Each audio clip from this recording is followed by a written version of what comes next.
Hello, আজকে শুরু করব হচ্ছে গ্রুপ। এই গ্রুপ শুরু করার আগে যে জিনিসটা আমাদের জানতে হবে সেটা হচ্ছে বাইনারি অপারেশন। আজকে শুরু করছে হচ্ছে গ্রুপ থিওরি।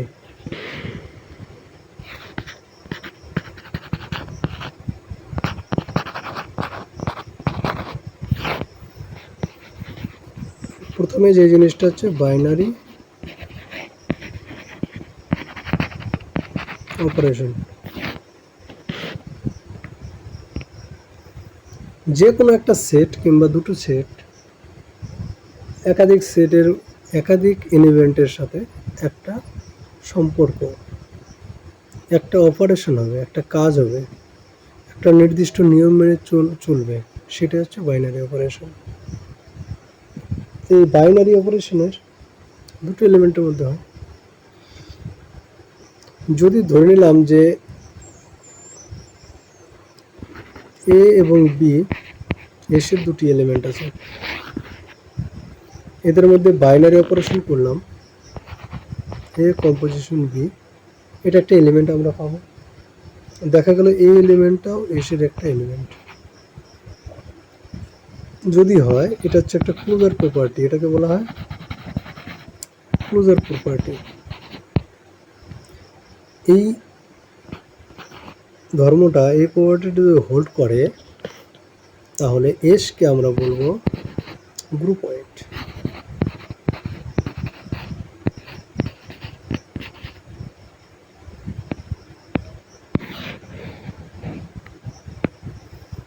দুই নম্বর প্রপার্টিস যেটা হচ্ছে অ্যাসোসিয়েট প্রপার্টি বলা হয়, A composition B composition C, এটা নট মাল্টিপল, এটা composition, equal to A composition B composition C.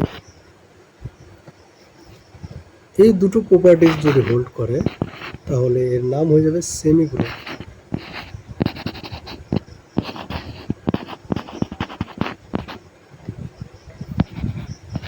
তিন নম্বর প্রপার্টিস যেটা হচ্ছে আইডেন্টিটি এলিমেন্ট হোল্ড করতে হবে। এখানে সি বলা হচ্ছে, সি কিন্তু এসিডি এলিমেন্ট। হ্যাঁ, এ বি সি সবগুলোই এসিডি এলিমেন্ট। এই এসের মধ্যে যদি একটা আইডেন্টিটি এলিমেন্ট থাকে যেটা এ এর সাথে কম্পোজিশন করলে এ আসবে, রাইট কম্পোজিশন এবং লেফট কম্পোজিশন উভয় ক্ষেত্রে এ আসবে, এটাকে বলা হয় আইডেন্টিটি প্রপার্টি।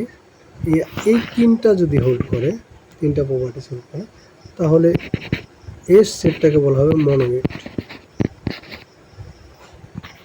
চার নম্বর প্রপার্টিস যেটা হচ্ছে ইনভার্স প্রপার্টিস, মানে একটা এলিমেন্ট থাকবে বি, বি বলা যেতে পারে, অথবা এলিমেন্টটাকে আমরা এ ইনভার্স বলতে পারি, যেটার সাথে এর কম্পোজিশন করলে আমাদের আইডেন্টিটি আসবে, এবং এর সাথে ওই এটা করলে আমাদের একই জিনিস আসবে, আইডেন্টিটি। তাহলে চারটা প্রপার্টিস যখন আমাদের হোল্ড করবে তখন তাকে বলা হবে গ্রুপ। কাকে বলা হবে? এসকে গ্রুপ বলা হবে। তাহলে চারটা প্রপার্টি বোঝা গেল। একটা হচ্ছে, 4 নম্বরটা হচ্ছে ইনভার্স প্রপার্টি, মানে এ ইনভার্স একটা এলিমেন্ট থাকতে হবে। এ ইনভার্স বলতে মাথায় ইনভার্স চিহ্ন মানে এরকম নয়, এরকম থাকতে পারে, B inverse B composition A equal to A composition B equal to E, মানে এ রেসপেক্টিভ একটা এলিমেন্ট থাকতে হবে যার সাথে কম্পোজিশন করলে আইডেন্টিটি পাওয়া যাবে।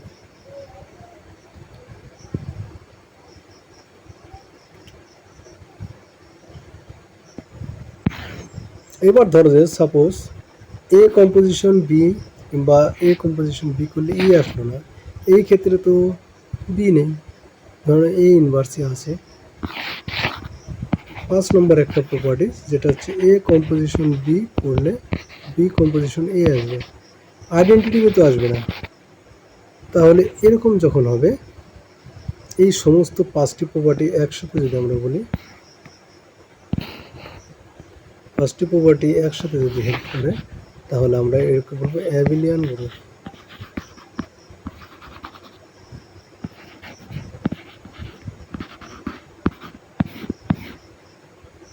ঠিক আছে, কয়েকটা অ্যাবিলিয়ান গ্রুপের এক্সাম্পল যদি দিতে চাই, সেগুলো হচ্ছে রেশনাল নাম্বার প্লাসের সাপেক্ষে অ্যাবেলিয়ান গ্রুপ হবে,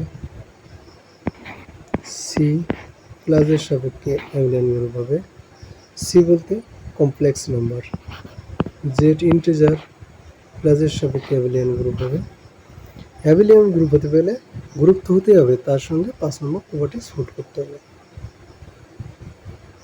এবার তো দেখলাম অ্যাবেলিয়ান গ্রুপ। এবার গ্রুপ হবে না এরকম কিছু যদি আমরা সেট বলি, not group,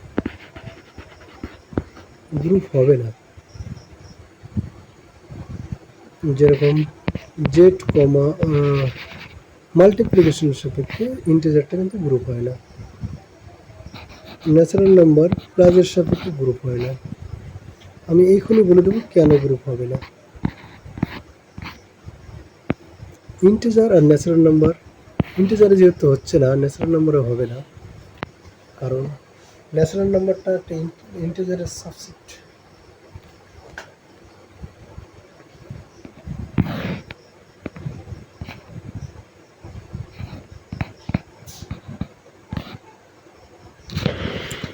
not group, Z integer কেন গ্রুপ হবে না? এর মধ্যে মাল্টিপ্লিকেটিভ ইনভার্স নেই। সাপোজ ধরে নিলাম জেডের ইন্টিজার 2 নিলাম, এর মাল্টিপ্লিকেটিভ ইনভার্স হবে 1/2, আর মাল্টিপ্লিকেটিভ আইডেন্টিটি হচ্ছে 1 হয়, কারণ দুটো। এটা তো জেডের ইন্টিজার নয়, এটা does not belongs to Z. অতএব জেড মাল্টিপ্লিকেশনের সাপেক্ষে গ্রুপ হবে না।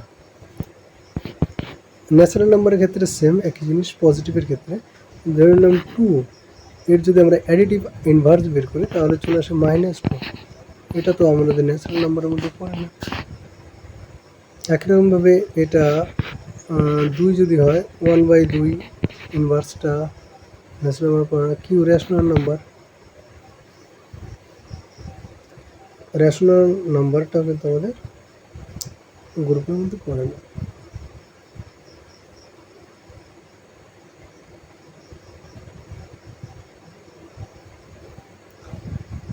কারণ এখানে মাল্টিপ্লিকেটিভ যে ইনভার্স আসবে, জিরোর মাল্টিপ্লিকেটিভ ইনভার্স হয় না।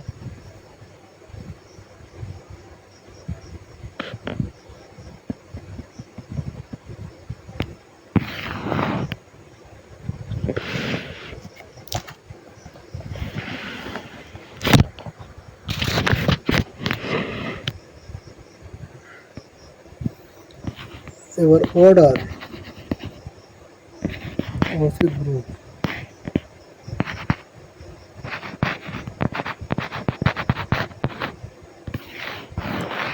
কোন একটা সেট 4টা প্রপার্টি হোল্ড করলে গ্রুপ হয়। এই গ্রুপের মধ্যে যতগুলো এলিমেন্ট থাকবে সেটাই হচ্ছে এর অর্ডার। নাম্বার অফ এলিমেন্ট,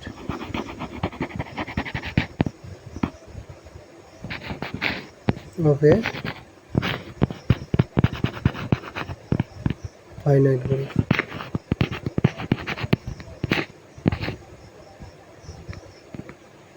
খুব সিম্পল জিনিস। এরপরে আসবে যেটা order of N element of A group.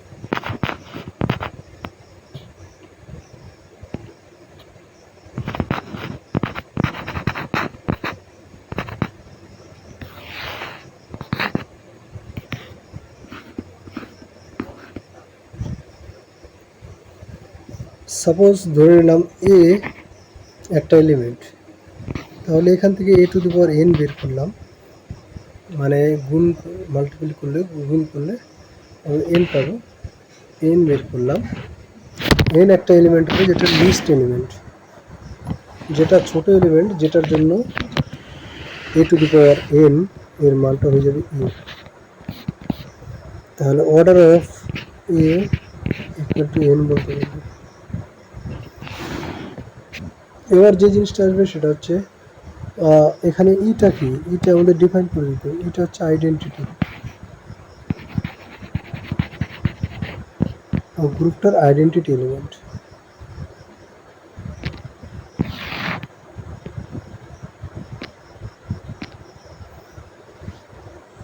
খুব ইম্পর্টেন্ট একটা জায়গায় এবার আসবো, সেটা হচ্ছে সাবগ্রুপ।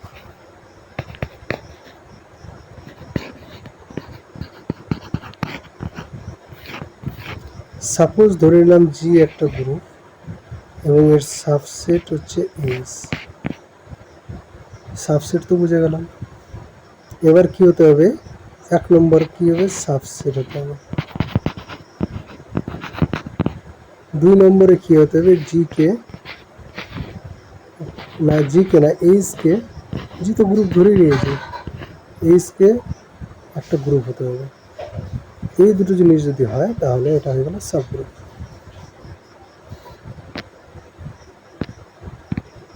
প্রথমটার সাব আর নিচের গ্রুপ হয়ে গেল সাবগ্রুপ। এই সাবগ্রুপের কোন একটা গ্রুপ মানে সেট সাবগ্রুপ হবে কিনা সেটাও বোঝার জন্য আমরা এটা অ্যাপ্লাই করতে পারি। এ এবং বি যদি এইচ এর একটা এলিমেন্ট হয় তাহলে এখান থেকে যদি আমরা বের করি এ কম্পোজিশন বি ইনভার্স, সেটাও এইচ এর এলিমেন্ট হয়, তাহলে আমরা বলে দিতে পারি যে এটা একটা সাবগ্রুপ হয়ে গেল, এইচ একটা সাবগ্রুপ হয়ে গেল।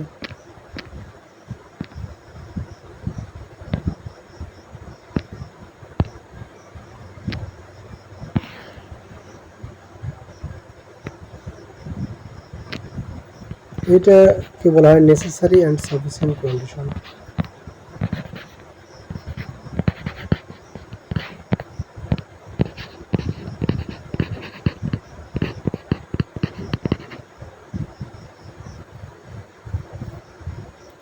এবার দুটো প্রপার্টিজ আমরা দেখব, সেটা হচ্ছে ইন্টারসেকশন, দুটো সাবগ্রুপের ইন্টারসেকশন সাবগ্রুপ হবে। ইন্টারসেকশন অবশ্যই সাবগ্রুপ হবে, কিন্তু ইউনিয়ন যদি বের করি নট নেসেসারিলি সাবগ্রুপ।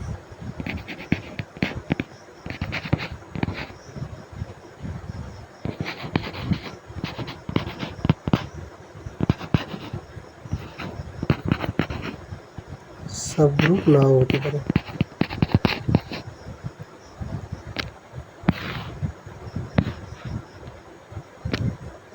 এরপরের ক্লাসে আমরা পড়ব হচ্ছে কোসেট। আজকে এই পর্যন্তই থাকলো।